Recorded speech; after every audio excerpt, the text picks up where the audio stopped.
दिया जाए। ऐसी एक छोटी सी कहानी है। एक चोर ने चोरी करी। राजा ने कहा कि तुम्हें मृत्युदंड दिया जाता है कि तुमने चोरी की है, मगर चोरी के बाद तुम्हारी आखिरी इच्छा क्या है? तो चोर ने कहा, मेरी आखिरी इच्छा ये है कि मैं एक दिन के लिए राजा बनूं, सिर्फ एक दिन के लिए राजा बनूं। चोर ने कहा। तो उन्होंने कहा, ठीक है, तुझे मृत्युदंड तो दिया ही जा रहा है, मगर आखिरी इच्छा पूछी तो उसे पूरी भी करनी पड़ेगी। तो राजा ने उस चोर को मालिक बना दिया, अर्थात राजा बना दिया। अब जो नौकर था वो राजा बन गया। जो नौकर ने चोरी करी थी अब वो राजा बन गया। अब उसको एक दिन का समय था। नौकर को तो यदि एक दिन क्या 1 घंटे के लिए भी मालिक बना दिया जाए तो वो तो पूरा उल्ट-पुल्ट अपना जीवन कर देगा दूसरे का।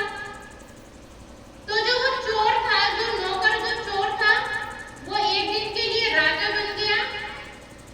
तो पहला काम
जीवन की कथाएं पिछले भी सत्संग में